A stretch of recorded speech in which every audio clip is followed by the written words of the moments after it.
infections that affect the bacteria causing acute bacterial meningitis in adults. Acute bacterial, then it is pneumococcus. The most common bacteria causing acute bacterial meningitis in adults, it is pneumococcus. And meningococcus causes meningitis, but remember, meningococcus causes meningitis which is associated with rashes, and meningococcus is most commonly seen in northern India. And Haemophilus usually causes meningitis in children. I'm not telling it doesn't cause meningitis in adults, it can, but usually it causes meningitis in children. Though Haemophilus causes usually meningitis in children, but most common will remain pneumococcus, because we have already told most common is pneumococcus. So the most common bacteria causing meningitis is acute bacterial meningitis in adults is pneumococcus. Right? And meningococcus usually causes meningitis which is also associated with skin rashes and most commonly seen in northern India. And Haemophilus usually causes meningitis in children. These are the causing meningitis is acute bacterial meningitis in adults is pneumococcus. Right? And meningococcus usually causes meningitis which is also associated with skin rashes and most commonly seen in northern India. And Haemophilus usually causes meningitis in children. These are the other key points. Acute bacterial meningitis in adults is pneumococcus.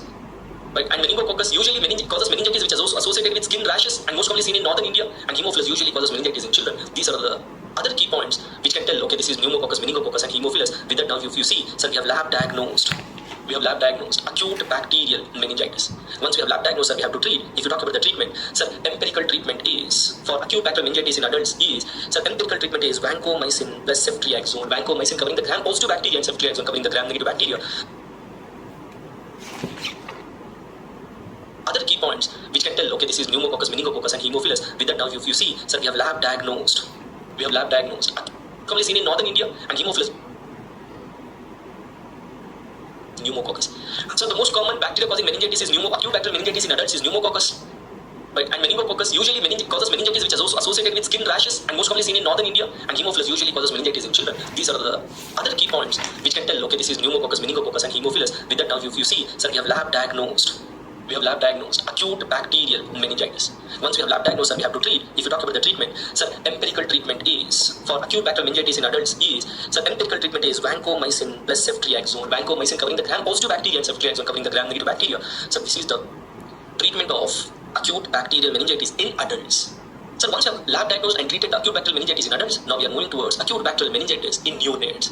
Remember, the bacteria which causes acute bacterial meningitis in neonates, they also cause neonatal sepsis. Same bacteria also causes. So whether the question is on neonatal meningitis or neonatal sepsis, organism lab diagnosis treatment will remain same. Okay, now first we have to focus on CSF analysis. So if you focus on CSF analysis, sir, highly elevated neutrophils and highly decreased glucose. That is the key point for acute bacterial meningitis. Whether it is in adults or in neonates, acute bacterial meningitis CSF analysis picture remains same. Only they differ in the organism. Because if you focus on the organism, sir, organism causing acute bacterial meningitis in neonates are group B streptococcus, which is known as Streptococcus aegyptiae, E. coli, and Listeria. So these are the three important bacteria which causes meningitis in neonates. Sir, we have a beautiful mnemonic to remember. That is, sir, BEL. Bell bacteria. Sir, B for group B streptococcus, sir, E for E. coli, and L for Listeria. So this is the mnemonic what we have to remember, the bacteria causing meningitis in neonates. Bell bacteria, group B streptococcus, E. coli, and Listeria.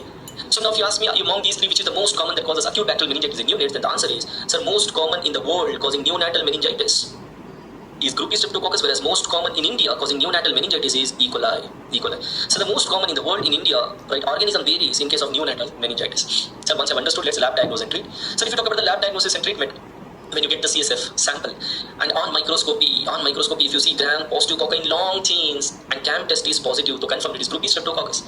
Whereas E. coli, sir, if you see gram-negative bacilli, there are no specific lab diagnostic feature. General features are there to confirm it is E. coli, obviously, but that is not that important for entrance exam. So just gram-negative bacilli, so probably E. coli. Right, because group B streptococcus, Listeria, both are gram-positive. Only E. coli is gram-negative. And if you see gram-positive bacilli with differential motility, so differential motility means difference in motility with respect to different temperatures. And the two different temperatures what we use here are 22 degrees Celsius and 37 degrees Celsius. And if you see, Listeria is a bacteria that shows tumbling motility at 22 degrees Celsius. Characteristic motility, tumbling motility at 22 degrees Celsius, whereas it becomes non-motile at 37 degrees Celsius. So motile at one temperature and becoming non-motile at another temperature is known as differential motility. And the gram-positive bacilli that shows differential motility is Listeria, and the characteristic motility is tumbling motility to confirm it is Listeria. So that's how you diagnose neonatal meningitis causing bacteria. Very simple. So gram-positive cocci in long chains with CAM test positive group B streptococcus, gram-negative bacilli causing neonatal meningitis E. coli, and the gram-positive bacilli which shows differential motility showing tumbling motility at 22 degrees Celsius and becoming non-motile at 37 degrees Celsius, Listeria. And once you have diagnosed, now you have to treat. So if you talk about the treatment, right? If you talk about the treatment, so treatment is ampicillin plus ceftriaxone. Ampicillin covering the gram-positive like group B streptococcus and Listeria, and ceftriaxone covering the gram-negative like E. coli. So if you compare with the acute bacterial meningitis in adults, vancomycin and ceftriaxone. Vancomycin covering gram-positive, ceftriaxone covering gram-negative. Whereas here, ampicillin plus ceftriaxone. So why means the gram-positive organisms there and here are different, and that's why the drug changes. So once you have diagnosed acute bacterial meningitis in adults and also in neonates, let's diagnose and treat chronic bacterial meningitis. So you need to know that in chronic bacterial meningitis, if you talk about the CSF analysis, very important, very, very important. What is that? So you see highly elevated proteins. These highly elevated proteins precipitate due to gravity in the test tube, and if you see, it looks like a web formation. We call it as Cobb web formation. Very important. CSF analytic picture for chronic bacterial meningitis. Highly elevated proteins which precipitates due to gravity, showing Cobb web formation. And there is only one important bacteria that causes chronic bacterial meningitis, that is Mycobacterium tuberculosis. Remember, there are many other bacteria, but the most common bacteria causing chronic bacterial meningitis is Mycobacterium tuberculosis. Right now we have to talk about MCT, that is the NKP for bacterial diagnosis, MCT, but remember, not in Mycobacteria. In Mycobacteria it is not MCT, in Mycobacteria it is MMT. Very, very important. So MMT means a microscopy, molecular and test. Microscopic method, molecular method and test. So usually we go for MCT, microscopy, culture and test for bacteria, but for Mycobacteria guidelines says go for microscopy, molecular and test. So if you talk about the microscopy, so we know in microscopy it is a gram-positive bacilli, no doubt in that. It is a gram-positive bacilli, but remember it is weakly gram-positive. It is weakly gram-positive. That's why guideline says instead of gram stain, directly go for acid-fast stain because it is acid-fast bacteria. And when you do acid-fast stain, you get acid-fast bacilli which are non-filamentous. That is also important because acid-fast filamentous become nocardia. So that's why you have to mention acid-fast. That is what you see in the picture, acid-fast non-filamentous bacilli. Obviously, it is Mycobacteria. To confirm, instead of culture, we have to go for molecular. And in the molecular guideline says what we have to do is we have to do CBNAT.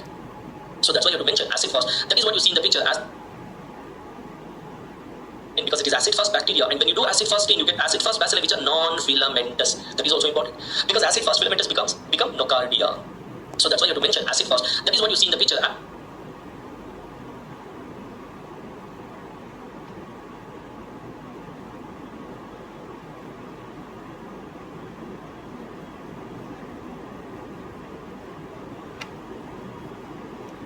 Acid-fast non-filamentous bacilli. So obviously it is Mycobacteria. To confirm, instead of culture, we have to go for molecular. And in the molecular guideline says what we have to do is we have to do CBNAT. CBNAT is nothing but cartridge-based nucleic acid amplification test, and you need to know which is nothing but PCR. Alright, and you need to know which is nothing but PCR. So we have to do PCR, and PCR we have to do in the CBNAT. And you know CBNAT is an automated real-time PCR which we have discussed in general microbiology. If you go back and if you see. And when you do the CBNAT, that is PCR for Mycobacterium tuberculosis, that is also we have already discussed in general microbiology that CBNAT not only detect Mycobacterium tuberculosis gene, it also detect RPOB gene, that is the gene which codes resistance for rifampicin. So CBNAT not only detect Mycobacterium tuberculosis, it also says it is resistant or sensitive to rifampicin. RPOB gene is there in Mycobacterium tuberculosis, it is resistant to rifampicin, not there, it is sensitive to rifampicin because rifampicin is the key drug to treat tuberculosis. Like if rifampicin is resistant, it is difficult to treat TB. If it is sensitive, it is easy to treat TB. That's why we should know whether it is sensitive or resistant to rifampicin before you start treatment. And CBNAT gives you, along with the identification that it is resistant to rifampicin or not. So finally, test. If you talk about the test, we have IGRA, that is interferon gamma release. Positive means tuberculosis. Monto test, Askin test. Type 4 hypersensitivity test, positive means it is tuberculosis. And yes, you can do the culture on LJ media. You know LJ media, Lowenstein census media, is a selective media for Mycobacterium tuberculosis on which only Mycobacteria grows, other bacteria will not grow. So but culture we are not preferring in the beginning, we are preferring in after molecular because it is a slow grower. So Mycobacterium tuberculosis take 1.5 to 2 months to grow on the culture media if you add the sample today, and we can't wait for 1.5 to 2 months to start the treatment. And CBNAT will give you the result in 2 to 3 hours. So that's why first microscopy and then molecular CBNAT, and then if you want to do, you can go for culture or immunological or skin test. Grow. So but culture we are not preferring in the beginning, we are preferring in after molecular because it is a slow grower. So Mycobacterium tuberculosis take 1.5 to 2 months to grow on the culture media if you add the sample today, and we can't wait for 1.5 to 2 months to start the treatment, and CBNAT will give you the result in 2 to 3 hours. So that's why first microscopy and then molecular CBNAT, and then if you want to do, you can go for culture or immunological or skin test, whatever you can do. But remember, first microscopy and microscopy, it is not gram stain, it is acid-fast stain, and after acid-fast stain, it should be CBNAT. After that, you can opt whatever test you want. That is very important. That is the sequence what is asked in the exam. And finally, if you talk about the treatment, so treatment for tubercular meningitis. So we already know the treatment is 2 HRZE plus 10 HRE. right? So we have seen the 2 HRZD and 4 HRE. So 2 months we have to use HRZD and 10 months we have to use HRE. So total 12 months treatment, 1 year treatment. But so normally we hear 2 HRZD plus 4 HRE, 6 months treatment. That is for pulmonary tuberculosis. So for pulmonary tuberculosis, the two drug sensitive pulmonary tuberculosis, we use 6 months treatment, 2 HRZD and 4 HRE. Whereas in tubercular,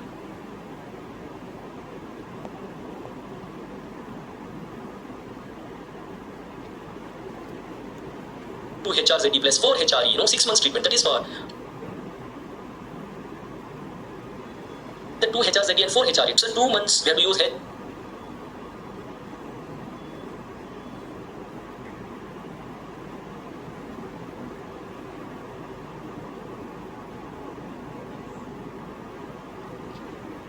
RZD and 10 months you have to use HRE. So total 12 months treatment, 1 year treatment. But so normally we hear 2 HRZD plus 4 HRE, 6 months treatment. That is for pulmonary tuberculosis. So for pulmonary tuberculosis, the two drug sensitive pulmonary tuberculosis, we use 6 months treatment, 2 HRZD and 4 HRE. Whereas in tubercular meningitis, we have to go for 10 months treatment, 12 months treatment, 2 HRZD plus 10 HRE. So with that, so this is how we diagnose and treat chronic bacterial meningitis. So with that, we have seen the lab diagnosis and treatment of acute bacterial meningitis in adults, acute bacterial meningitis in neonates, and acute bacterial meningitis and chronic bacterial meningitis. So first we have discussed the clinical manifestation, then we have discussed the lab diagnosis and treatment. So with that we have completed the bacterial meningitis in detail. Hope you enjoyed. So once you have completed the bacterial meningitis, now if you see, so the first topic is over, that is bacterial meningitis. That is first disease is over, meningitis, which is mainly caused by bacteria. Now we have to focus on the second disease, encephalitis. And we know encephalitis is caused by viruses and parasites. Now first we discuss viral encephalitis and then parasitic encephalitis. If you talk about viral encephalitis, like I said, encephalitis is nothing but inflammation of the brain parenchyma. If it is caused by viruses, we call it as virus encephalitis. You know, the key manifestation of encephalitis is seizures. Man, very, very, very important. The key manifestation of encephalitis is seizures. Remember, whenever brain is involved, whatever may be the disease in the brain affecting the brain, the basic manifestation is seizures. When you see seizures in the question, you have to conclude that brain is affected. When brain is affected, then only you see seizures. You never see seizures when meninges are affected. So when meninges are affected, we have already seen meningitis. We have completed meningitis. You see the signs of meningeal irritation. On signs of meningeal irritation, you won't see in encephalitis because meninges are not affected here. Here, brain is affected. When brain is affected, the key manifestation is seizure. When you see the seizure, you have to decide that brain is affected. Right? Specific manifestations we discuss later if they are present. But basic so seizure is there, so you have to diagnose encephalitis. And the viruses, important viruses causing encephalitis are rabies virus and measles virus, Japanese encephalitis virus and Nipah virus, herpes simplex virus 1 and JC virus, that is John Cunningham virus. So these are the 6 important viruses that causes encephalitis. And when there are 6 which causes important viruses that causes encephalitis, the question will come, which is the most common virus causing encephalitis? So the most common virus causing encephalitis is the Japanese encephalitis virus. So Japanese encephalitis virus is the most common cause of encephalitis caused by viruses. And remember, not only by viruses, among all the organisms causing encephalitis, the most common organism is also Japanese encephalitis. So Japanese encephalitis virus, not only it is most common among viruses, among all organisms causing encephalitis, Japanese encephalitis virus is the most common. So once we know which are the important viruses causing encephalitis, which are there in front of you here, 6 important viruses causing viral encephalitis, and you know the basic manifestation is seizures. So once you know the organisms causing encephalitis, viruses causing encephalitis, you know the clinical presentation is seizure. Now let's lab diagnose, treat and prevent by vaccine. Right, lab diagnosis and treatment and vaccine, if we discuss for these 3, we are done. So beginning with the first 2, rabies virus and measles virus. So if you talk about rabies virus and measles virus, so rabies virus, rabies virus. So rabies virus causes encephalitis, which is known as rabies disease. So what is rabies disease? Rabies disease is nothing but encephalitis caused by rabies virus. And measles virus causes encephalitis, which is known as SSPE, subacute sclerosing panencephalitis. But what you need to remember is, measles virus directly will not cause encephalitis, that is SSPE. So measles virus first it causes measles disease. So measles virus first it causes measles disease. And you know measles disease manifests with fever, Koplik spots and rash. Very, very important. Measles disease manifests with fever, then Koplik spots on the buccal mucosa. On the buccal mucosa, opposite to lower second molar, then the skin rashes. So fever, Koplik spots and rash, if you see, you have to diagnose measles. And once a child is suffering from measles, recover, sir, after 7 to 10 years. After, sir, this is important here, this point is very lower second molar, then the skin rashes. So fever, measles disease manifest with, which is known as rabies disease. So what is rabies disease? Rabies disease is nothing but encephalitis caused by rabies virus. And measles virus causes encephalitis, which is known as SSPE, subacute sclerosing panencephalitis. But what you need to remember is, measles virus directly it will not cause encephalitis, that is SSPE. So measles virus first it causes measles disease. So measles virus first it causes measles disease. And you know measles disease manifests with fever, Koplik spots and rash. Very, very important. Measles disease manifests with fever, then Koplik spots on the buccal mucosa. On the buccal mucosa, opposite to lower second molar, then the skin rashes. So fever, Koplik spots and rash, if you see, you have to diagnose measles. And once a child is suffering from measles, recover, sir, after 7 to 10 years. After, sir, this is important here, this point is very, very important. After 7 to 10 years of measles disease, the child may develop, it's not child will develop, child may develop a complication that is encephalitis, and that complication, what you call it as That complication what we call as SSP sub. And measles disease manifest with fever, Koplik spots, and rash. Very, very important. Measles disease manifest with fever, then Koplik spots on the buccal mucosa. On the buccal mucosa, opposite to lower second molar, then the skin rashes. So fever, Koplik spots, and rash. If you see, you have to diagnose measles. And once a child is suffering from measles, recover, sir, after 7 to 10 years. After, sir, this is important here. This point is very, very important. After 7 to 10 years of measles disease, the child may develop. It's not child will develop. Child may develop a complication that is encephalitis, and that complication what you call it as SSP, subacute sclerosing panencephalitis. And remember, no doubt that when there is encephalitis, you see seizures. But the key manifestation of SSP are decreased school performance of the child because of progressive mental deterioration. Child deteriorates mentally, and the deterioration is progressive. So progressive mental deterioration will occur. Because of that, the teacher will call the parents of the child and tell that your child's school performance is coming down progressively from past few years, and your child shows myoclonus, that is muscle jerks. And if you have seen myoclonus, his shoulders, so the baby will be jerking the shoulders like that, myoclonus. And if you see decreased school performance suddenly or progressively with myoclonus, you can say patient, but the child has developed SSP. Similarly, if you talk about the rabies disease, so rabies disease is also encephalitis caused by rabies virus. But the key manifestations of rabies virus encephalitis: hyperactive and bizarre behavior, which is nothing but violent behavior. You might have heard, okay, those people who have developed rabies, they bark like dog. Usually they won't bark like dog. So they become violent. They tend to shout. They tend to be harsh. They tend to be violent. So that's why hyperactive and bizarre behavior and hydrophobia, fear of water. Because when they drink water, laryngospasm will occur. That will give them the choking sensation because of the fear to drink water. So these two key manifestations: hyperactive behavior or bizarre behavior with hydrophobia is the key manifestation of rabies encephalitis, and some decreased school performance and myoclonus is the key manifestations of subacute sclerosing panencephalitis caused by measles virus. And remember, SSP can occur only after 7 to 10 years of measles disease, not in every child, only few children. So once you have understood this, which are the key points, let's diagnose and treat them. So if you talk about the diagnosis and treatment, now we are discussing viruses. Now we are discussing the viruses. If you remember the NKP of the viruses, so viruses are diagnosed by either molecular or immunological. Because microscopy and culture, it is very, very difficult to perform for viruses. And that's why we go for molecular or immunological method. Molecular method, most common used molecular method is PCR. And most common used immunological method is ELISA, by which you have to detect either antigen or antibody. Now what we have to decide here is, which are the viruses where PCR is preferred, and which are the viruses where we prefer immunological method. Among the immunological method, which are the viruses we prefer antigen, which are the viruses we prefer antibody. This is what is important in virology, in the lab diagnosis of viral infections. So if you talk about rabies virus, antigen detection is preferred. Antigen detection by DIF. So DIF means direct immunofluorescence. So antigen detection is preferred, that too by DIF, direct immunofluorescence. And if you have any doubts with antigen detection by direct immunofluorescence, then we have to go for PCR. Very important, lab diagnosis of rabies virus. Similarly, if you talk about the measles virus, antibody detection by ELISA is preferred. And that too specifically, which antibodies are IgG antibodies. So why not IgM? So why not IgM means, if you see, this disease has occurred 7 to 10 years after the entry of measles virus. IgM would have been disappeared, because IgM disappeared in 3 to 6 months. IgG is the one which persists for years. Therefore, antibody IgG detection by ELISA is preferred. So now you have to remember, in rabies virus, antigen detection by DIF, direct immunofluorescence method is preferred. In measles, antibody, especially IgG antibody by ELISA is preferred. And if you have any doubt, you can go for PCR in both the cases. Go for PCR, but sample is very important, because when we say encephalitis, CSF sample is preferred. No doubt in that, sir. When we say encephalitis, CSF sample is preferred, but not in rabies virus. Rabies virus, can we use CSF sample because it is encephalitis? Answer is yes, you can use CSF sample, but the most common preferred sample is skin from the nape of the neck, that is backside of the neck, because rabies viruses are more in number in the skin from the nape of the neck. And the second preferred sample is saliva, because rabies virus is more in number in the parotid gland. That's why it is secreted in the saliva, more in number in the saliva. That's why rabies virus is transmitted by the bite of the animals. Rabies virus is transmitted by the bite of the animals, and you need to know the most common animal, right? The most common animal transmitting the rabies disease in India, right, is dog. Whereas the most common animal transmitting the rabies disease in the world is bat. Very, very important. So rabies disease is transmitted by the bite of the animal, because it is more in number in the salivary gland, it is secreted in the saliva. And the most common animal transmitting the rabies disease in India is dog, and in the entire world is bat. And that's why the second preferred sample is saliva. Yes, you can also prefer CSF. But what is more important is, which is the first preferred sample for rabies virus? Answer is not the CSF, it is skin from the nape of the neck. And first preferred test is antigen detection by DIF, and second preferred test is PCR. Very, very important. Similarly, in measles virus SSP, CSF sample is preferred, and antibody detection is preferred by ELISA, and the IgG antibody is detected. That is important. These are the things what they ask in the exam. And finally, once you have lab diagnosed, identify treatment. So usually viruses, we don't have treatment except for 4 viruses, and rabies virus and measles virus, they won't come under those 4 viruses having treatment. That's why we don't have any specific treatment. Don't have any specific treatment, no antivirals. Therefore, prevention is better than cure in viral infections. So can we prevent rabies virus and measles virus? Yes. For measles virus, we have a live vaccine, which is taken along with mumps and rubella, that is MMR, measles, mumps and rubella. Otherwise, we take with rubella only, measles and rubella, MR or MMR. And this live vaccine consists of measles virus, and the strain of the measles virus which is used in this live vaccine is also important, and the strain is Edmonston-Zagreb strain. Remember, Edmonston-Zagreb strain of measles virus is used in the measles vaccine, and that measles vaccine is a live vaccine. This is important. If you talk about the rabies virus, yes, for rabies virus also we have a vaccine, and the vaccine is killed vaccine, which is taken on deltoid.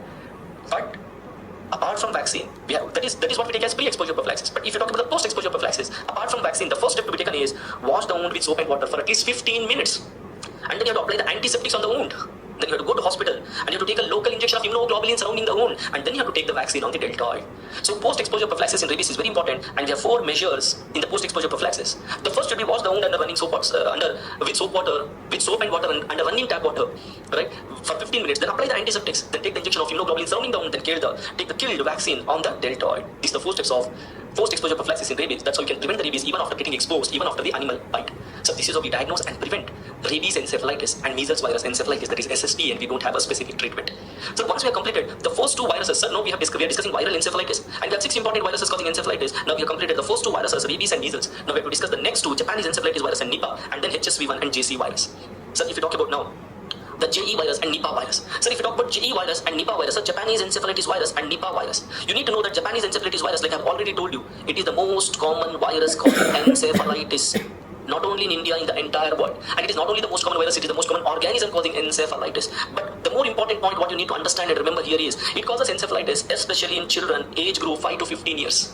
And it is most commonly seen in northern India compared to southern India. That's why vaccine for JE virus is mandatory in northern India, it is optional in southern India. It's a very important key point.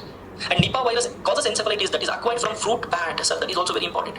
That is acquired from fruit bat, the bat which eats the fruit bat. We acquire it from the fruit bat, and so far we have seen outbreaks in West Bengal and Kerala. So we have seen the outbreaks in 2 places so far in India. One is West Bengal, that is long back in the 2001 or 2007, and in Kerala, and recently, that is in the year 2018. After that, sporadic cases, 1 or 2 we are seeing in Kerala, but outbreaks so far we have seen in 2 places, West Bengal and Kerala, and it is acquired from the fruit bat. So these are the key points what you need to know for Japanese encephalitis virus and Japanese encephalitis and Nipah virus encephalitis. Apart from that, if you talk about lab diagnosis, so lab diagnosis for viruses, like I told you, it is either by PCR or antigen or antibody detection. But for Japanese encephalitis, antibody by ELISA is preferred, whereas Nipah virus PCR is preferred. And we don't have specific treatment because they won't come under the 4 viruses having treatment. And we have vaccine for Japanese encephalitis virus, and we don't have vaccine. But for Japanese encephalitis, antibody by ELISA is preferred, whereas Nipah virus PCR is preferred. And we don't have specific treatment because they won't come under the 4 viruses having treatment.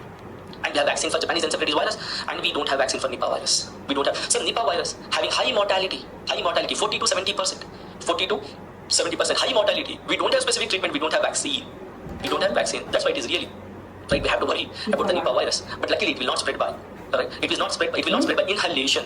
Right? Otherwise, it would have been spread very fast. It can spread only by direct contact with the bat or direct contact with the patient who are suffering from Nipah virus encephalitis. So otherwise, you won't get Nipah virus encephalitis. It is having very high mortality, 40 to 70%. But if you talk about the Japanese encephalitis virus, so luckily we have vaccine.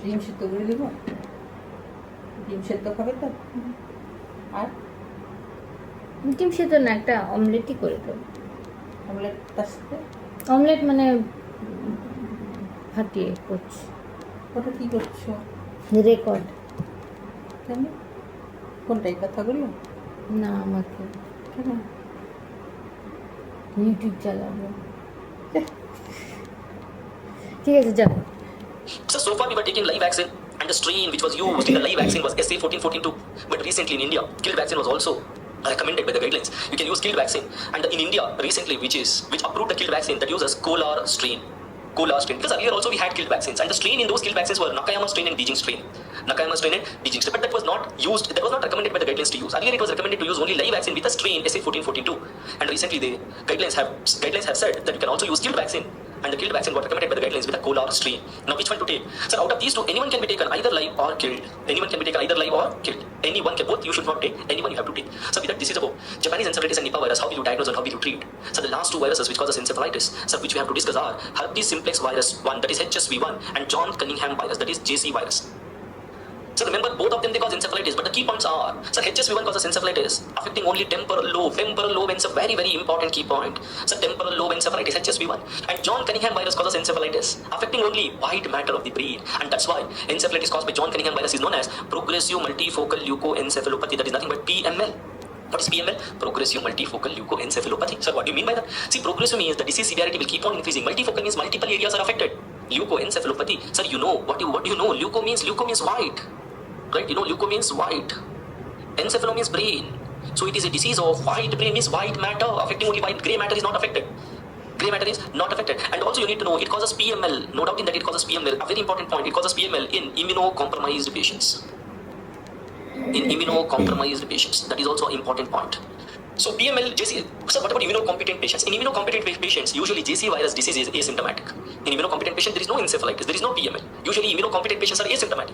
So these immunocompromised patients are the ones which develop PML when they're affected by JC virus. So that becomes a very important key point to know that JC virus causes encephalitis, that is affecting the white matter, which is known as progressive multifocal leukoencephalopathy, and it occurs only in immunocompromised patients.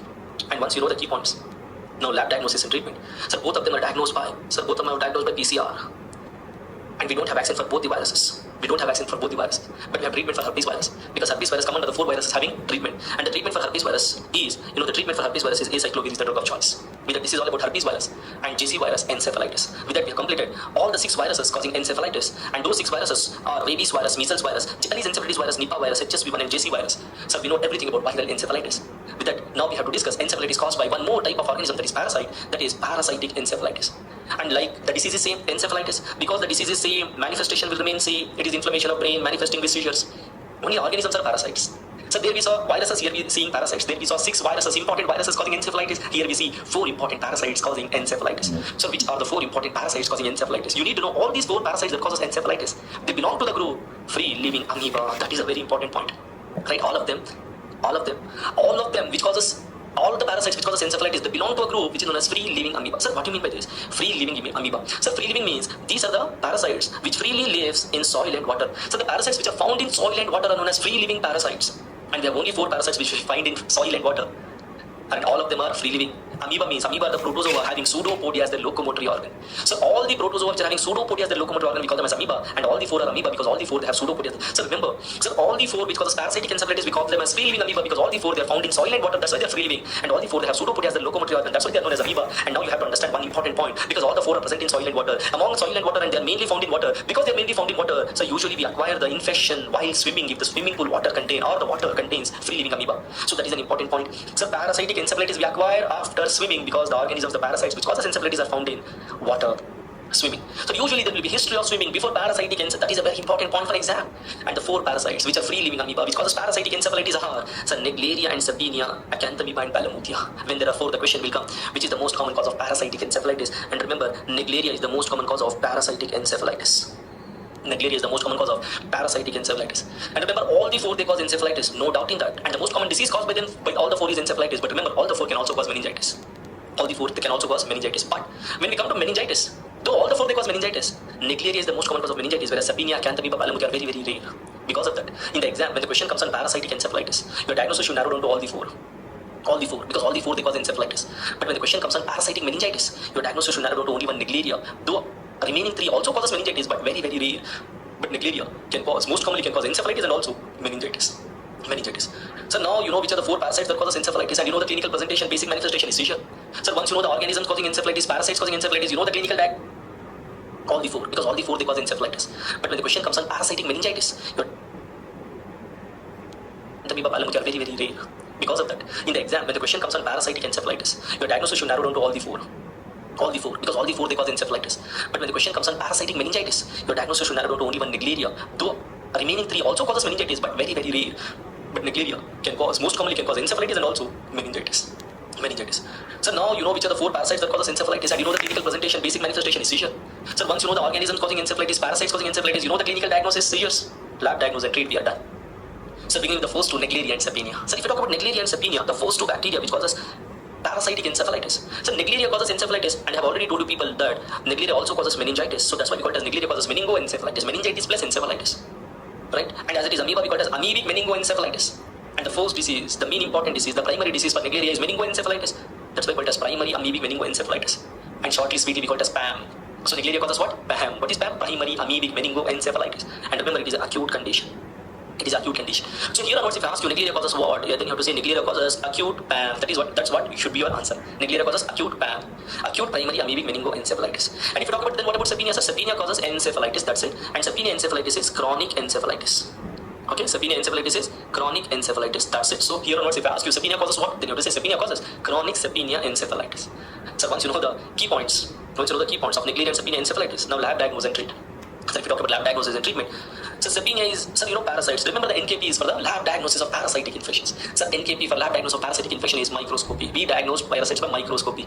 In the microscopy, if you remember the NKP for free-living protozoa, So free living protozoa, we see trophozoites in the CSF sample. That's the NKP what we have discussed. You can see the lab diagnosis which we have discussed as a separate topic. Right? That is very, very. So that's why we have discussed lab diagnosis first, and they have given the blueprint and NKPs. And if you know the blueprint and NKPs, and it is going to do, right, it will become like awesome, right? And the blueprint and NKPs are wonders and magic. Wonders and magic. They help you to lab diagnose, treat, and they help you also to know what are the diseases they cause. So that the NKP, that is NKP for lab diagnosis of parasitic infection is microscopy, and for free living protozoa in the microscope you have to look for trophozoites in the CSF sample. Therefore, what we are seeing here is that we are seeing the trophozoites in the CSF sample. And how you identify this is the trophozoite of Naegleria, how you identify this is the trophozoite of Sapenia. With that, I have already told you a few minutes before that all of them are free living amoeba. That means all of them are amoeba, all of them they have pseudopodia. When all of them have pseudopodia, look for the shape of the pseudopodia and identify them. Now, when you see the shape of the pseudopodia, so here the shape of the pseudopodia is lobe-like. So if you see lobe-like pseudopodia like you see in this picture, right? So if you see lobe-like pseudopodia like you see in this picture, lobe-like pseudopodia, confirmed it is this trophozoite is Naegleria. And if you see normal pseudopodia like you see in this picture, that pseudopodia is normal. Normal means it is present in any other amoeba, but it is having bilobed nucleus. So normal pseudopodia with bilobed nucleus. You can see here. This is the nucleus. In the nucleus, you see these are the two lobes. Bilobed nucleus. Or bilobed nucleus divided into two lobes. And see, this is lobe-like pseudopodia. This is lobe-like. So if you have lobe-like pseudopodia, it is Naegleria. If you have normal pseudopodia with bilobed nucleus, it is Sapenia. You have lab diagnosed. Once you have lab diagnosed, now we have to talk about the treatment. So if you talk about the treatment is very simple. Treatment for Naegleria PAM. Naegleria acute PAM is liposomal amphotericin B. Whereas Sapenia, no standard treatment. We don't have any specific treatment for Sapenia, chronic encephalitis. With that, we are done with the Naegleria and Sapenia. You know, Naegleria causes acute PAM, Sapenia causes chronic Sapenia encephalitis. Lobe-like pseudopodia, Naegleria, normal pseudopodia with bilobed nucleus, Sapenia. Treatment for Naegleria is liposomal amphotericin B, and we don't have any specific treatment for Sapenia. First two parasite affecting the central nervous system causing encephalitis are done. We will the next two parasites, Acanthamoeba and Balamuthia. So if you talk about Acanthamoeba and Balamuthia, so both of them they cause encephalitis, no doubt in that. But both of them are associated with granulomas. That becomes very important.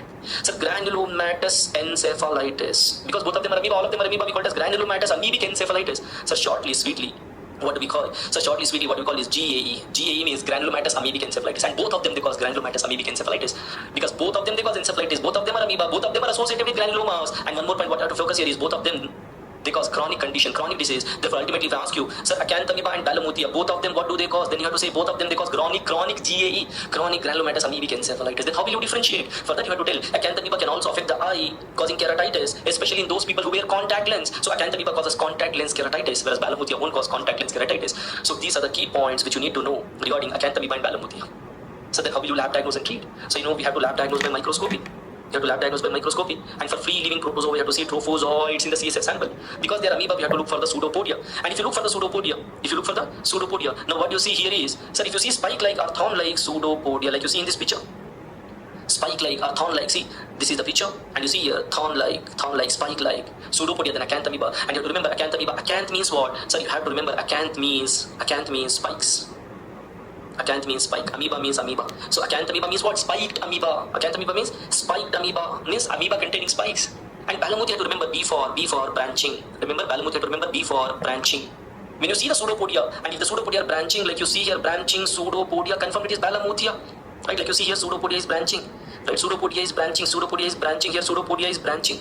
So that's why I always say, remember B for B, branching pseudopodia are Balamuthia. Acanthamoeba means spiked amoeba, spike-like pseudopodia. And both of them we don't have any standard treatment. So done with Acanthamoeba and Balamuthia. So with that we are done with the parasitic encephalitis. I told you parasitic encephalitis caused by four important parasites, Naegleria and Sapenia, Acanthamoeba and Balamuthia. And all the four are free-living amoeba. Free-living means they present in soil and water, we acquire by swimming. And amoeba means they have pseudopodia. Because they have pseudopodia, we have to look for the shape of the pseudopodia. And we have seen that lobe-like pseudopodia, Naegleria, normal pseudopodia with bilobe nucleus, Sapenia, spike-like pseudopodia, Acanthamoeba, and branching pseudopodia, Balamuthia. If you talk about the treatment, so treatment is there only for Naegleria, and the treatment is liposomal amphotericin B. We don't have treatment for Sapenia and also Acanthamoeba and Balamuthia. So this is all about parasitic encephalitis. With that we have completed the second disease, encephalitis caused by viruses and parasites. So moving on to the third disease, that is myelitis. And we have discussed that myelitis is caused only by viruses, and there is only one important virus that causes myelitis, and that is polio virus.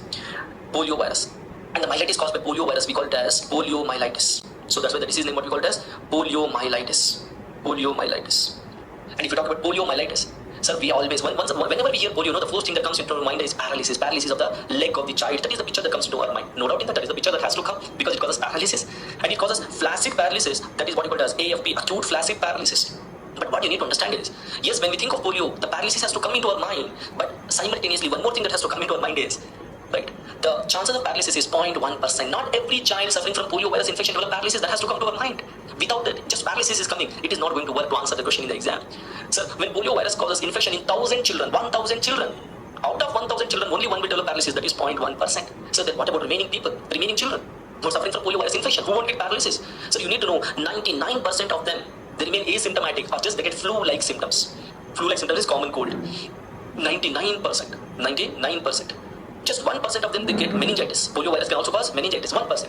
Less than 1% of the children they develop paralysis. So this is what is very important. What is the most common presentation of poliovirus infection? Then you have to say poliovirus infection, the most common presentation is asymptomatic, followed by meningitis. And very, very rare it causes encephalitis. When it causes encephalitis, it causes acute flaccid paralysis. So very, very rare it causes paralysis. And when it causes paralysis, it causes acute flaccid paralysis. And the occurrence rate is 0.1% for acute paralysis. And poliovirus is diagnosed by antigen detection by ELISA. That is preferred. And the sample is not CSF sample. The sample is stool sample because poliovirus shed in the stool sample. That is very, very important. The sample preferred is stool sample. So stool sample, antigen detection by ELISA. Because when you talk about the diagnosis of viruses, it is either PCR or antigen or antibody. We need to know what is preferred. So in polio, antigen detection is preferred by ELISA. If you have any doubt, you can go with the PCR. And we don't have treatment for poliovirus because only 4 viruses have treatment, and poliovirus is not one among those 4 viruses. Then obviously we have to prevent. Prevention is the cure in virology. And we have vaccines to prevent. And we have both live vaccine and killed vaccine for poliovirus. We have both live vaccine and killed vaccine for poliovirus. And live vaccine, you would have heard, and we all know that live vaccine is OPV, which is also known as Sabin vaccine. OPV means oral polio vaccine, developed by Sabin, so we call it as Sabin vaccine. IPV, inactivated polio vaccine or injectable polio vaccine, which is developed by Salk vaccine. And OPV, you have to take 5 doses. Birth, 6 weeks, 10 weeks, and 14 weeks, and then 16 to 24 months. And killed vaccine, we have to take. So killed vaccine, that is IPV. And we have to take fractional IPV. We have to take fractional IPV, and it is recommended by the guidelines. And it has to be taken 2 times, 6 weeks and 14 weeks. So both the vaccines we have to take, live and killed, not anyone. Both we have to take. And live vaccine we have to take 5 doses. And this is the time we have to take the 5 doses of OPV, and fractional IPV we have to take 2 doses, and this is the time we have to take 2 doses of fractional IPV, and both we have to take. Whereas if you compare to Japanese encephalitis virus, I told you we have live vaccine and also we have killed vaccine. Anyone you have to take, you should not take both. But here we have to take both. And these are the doses, this is the time we have to take. This is how we can prevent the poliomyelitis. And this is all about the viral myelitis. So with that we have completed all the 3 important diseases in central nervous system: meningitis, encephalitis, and myelitis.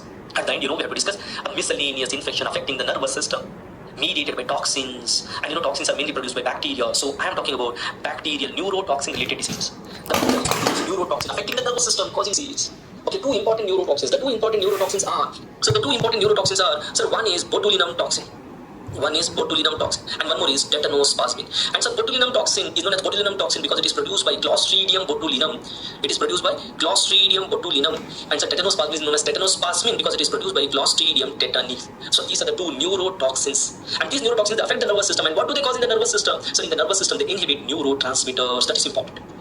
They inhibit neurotransmitters. And we have only 2 types of neurotransmitter. We would have studied in pharmacology. Excitatory neurotransmitter, inhibitory neurotransmitter. And their action on muscles. Excitatory neurotransmitter causes muscle contraction. Inhibitory neurotransmitter causes muscle relaxation. These are the basic points which we need to understand from physiology and pharmacology.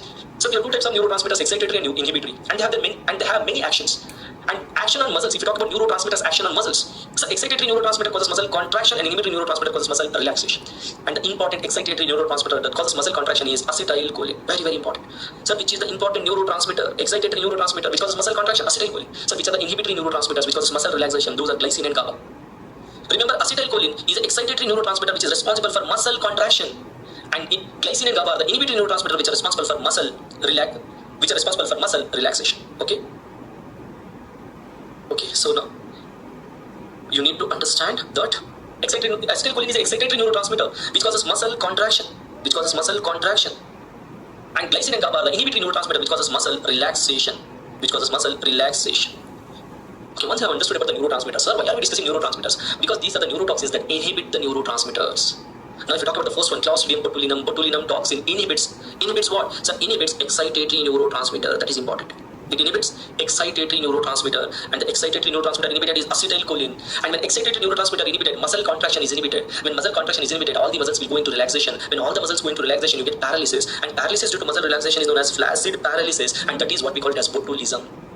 Similarly, if you talk about Clostridium tetani, so Clostridium tetani produces a toxin tetanospasmin, and tetanospasmin causes inhibition of inhibitory neurotransmitters. When inhibition of inhibitory neurotransmitters like glycine and GABA will occur, muscle relaxation will not occur because inhibitory neurotransmitter causes muscle relaxation. When they are inhibited, there is no muscle relaxation, and when there is no muscle relaxation, all the muscles go into contraction. When all the muscles go into contraction, you can't move. When you can't move, it is paralysis, and paralysis due to muscle contraction is known as spastic paralysis, and that is what we call it as tetanus.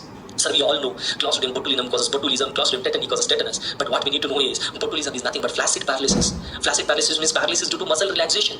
Why there is paralysis due to muscle relaxation? Because there is no contraction. Why there is no contraction? Because excitated neurotransmitter like acetylcholine is inhibited. And we all know that Clostridium tetani causes tetanus. But what is tetanus? Tetanus is spastic paralysis. Spastic paralysis is due to muscle spasm. And why there is muscle spasm? There is no muscle relaxation. Why there is no muscle relaxation? Because the inhibitory neurotransmitter like glycine and GABA causing muscle relaxations are inhibited. Right? So this is how these toxins they act. Very, very important. New bacterial neurotoxin related diseases. So once you have understood the Clostridium botulinum toxin causes flaccid paralysis known as botulism. Clostridium tetani tetanospasmin causing spastic paralysis known as tetanus. Now lab diagnosis and treatment. So if you talk about the lab diagnosis, so remember Clostridium is an anaerobic bacteria. No, that you should not forget. Clostridium is an anaerobic bacteria. So why we have to remember this? So for anaerobic bacteria, we have to use anaerobic culture media that we have discussed in general microbiology. That anaerobic organisms they grow only on anaerobic culture media. And anaerobic culture media we have only two RCM and thioglycolate broth. Among them the better is RCM. That's why we have to grow on RCM. Robertson cooked meat media. So culture them on RCM and you have to identify them. Otherwise, you can demonstrate the toxin by ELISA. Detect the neurotoxin by ELISA. That's how you diagnose. So you have to diagnose either by culture, and for culture you have to use anaerobic culture media like RCM, or you have to demonstrate the toxin by immunological method like ELISA. Then you have diagnosed. And finally, treatment. Treatment, what you should not forget is, so the diseases are related to toxins, not directly with the bacteria. And that's why first you have to inhibit the toxins which is already released by the bacteria causing the disease. And that's why the primary treatment is antitoxin. Primary treatment is antitoxin. With that you can add the antibiotic. With that you can add the antibiotic.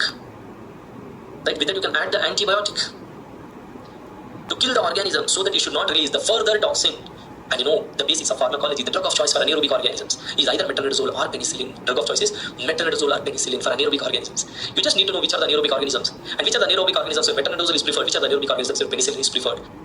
Anaerobic organisms is either metronidazole or penicillin. Drug of choice is metronidazole or penicillin for anaerobic organisms. You just need to know which are the anaerobic organisms and which are the anaerobic organisms where metronidazole is preferred, which are the anaerobic organisms where penicillin is preferred. And you need to understand in Clostridium we prefer metronidazole, and that's why the drug of choice is metronidazole. The treatment of choice is antitoxin plus drug of choice, and antitoxin is the key role here to prevent, because we have to neutralize the toxin, and finally to inhibit the bacteria we have to use antibiotic, and the antibiotic what we use is metronidazole. And why metronidazole? Because it is anaerobic organism, and the drug of choice to the anaerobic organism should be either metronidazole or penicillin. That is what we have to learn from pharmacology. So with that, these are the two bacterial neurotoxin related diseases. With that, we have, if you observe, we have completed the central nervous system, where we have discussed the three important diseases.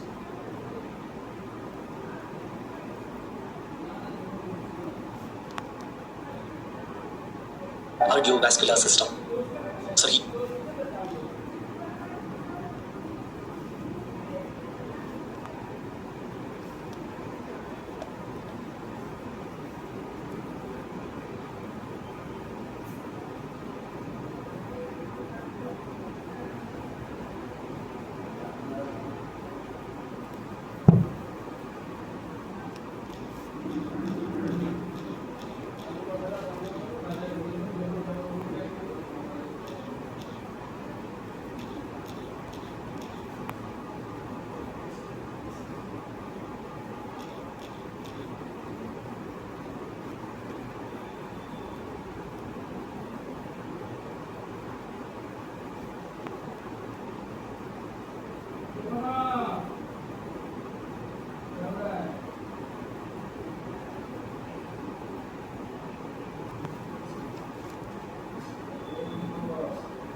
A lot of people contract viral meningitis and are left not knowing how they got it or how long their recovery might be.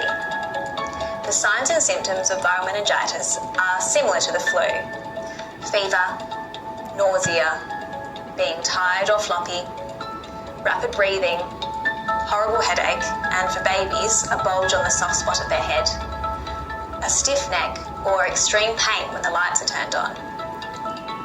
You may have contracted viral meningitis in a number of ways: breathing in viral particles that have been sneezed or coughed out by an infected person, touching dirty surfaces like countertops, stair rails, toilets, or nappy change tables. The virus spreads from your hands to your mouth and once swallowed affects the meninges in the brain. There is no vaccine for viral meningitis and no specific medication counts.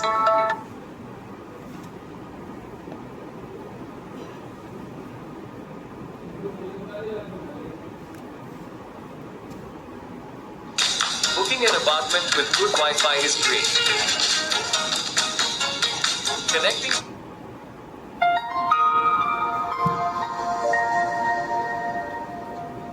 Ten key points about viral meningitis. Etiology of viral meningitis.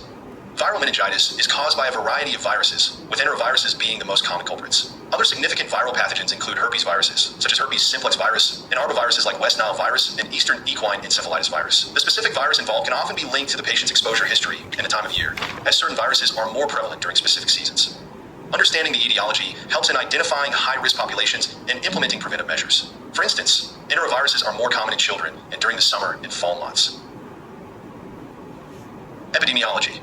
Viral meningitis affects individuals worldwide, with varying incidence rates depending on the region and the specific virus. In the United States, enteroviruses are responsible for the majority of viral meningitis cases, particularly in children. Herpes viruses, including herpes simplex virus, are also significant causes, especially in adults and immunocompromised individuals. Pathophysiology.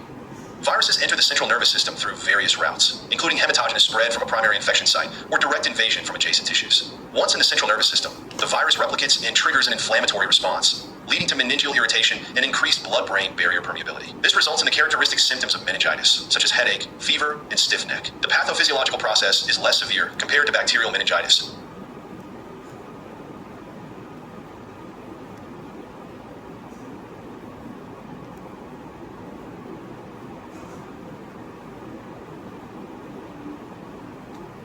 With fewer complications and less tissue damage. Clinical features. Patients with viral meningitis typically present with fever, headache, stiff neck, and sometimes nausea and vomiting. Unlike bacterial meningitis, the symptoms are generally milder and altered mental status and seizures are less common. The onset is often gradual, and the course is usually self-limiting. It is important to note that while the symptoms may be less severe, they can still be debilitating and require medical attention to rule out more serious conditions. Risk factors. A thorough history helps in identifying risk factors associated with specific viral pathogens. For example, exposure to mosquitoes can increase the risk of arboviral meningitis, while immunocompromised patients are more susceptible to herpes viral infections. Recent travel history and seasonal exposure can also provide clues to the causative virus. Understanding these risk factors guides the selection of diagnostic tests and aids in the early identification of potential complications. Brudzinski sign and Kernig sign, although these are typically less pronounced than in bacterial meningitis. Focal neurologic deficits and signs of increased intracranial pressure are rare, but should be carefully viral infection. Diagnosis. The diagnosis of viral meningitis is primarily based on CSF analysis. Cerebrospinal fluid findings typically include normal or slightly elevated opening pressure, a lymphocytic predominance in the white blood cell count, less than 300 cells per cubic millimeter, normal or slightly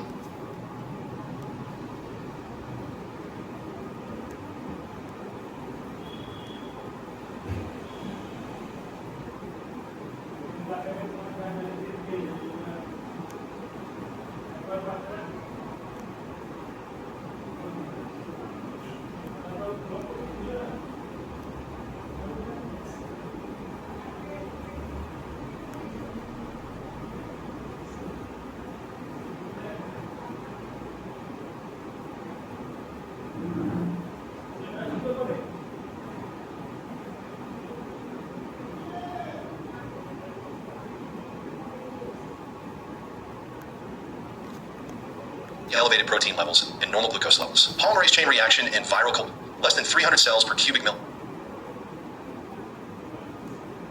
Normal or slightly elevated protein levels and normal glucose levels. Polymerase chain reaction and viral cultures can be used to identify the specific viral pathogen, although these tests may take longer to yield results. In addition to CSF analysis, serum polymerase chain reaction and viral antigen tests can aid in diagnosis, especially when CSF results are inconclusive. Laboratory testing. Laboratory testing beyond CSF analysis includes serum polymerase chain reaction, viral cultures, and antigen detection tests. These tests can help in identifying this herpes simplex encephalitis, differentiate between bacterial meningitis, to differentiate between viral and bacterial meningitis, although they are not definitive. CSF analysis of bacterial meningitis.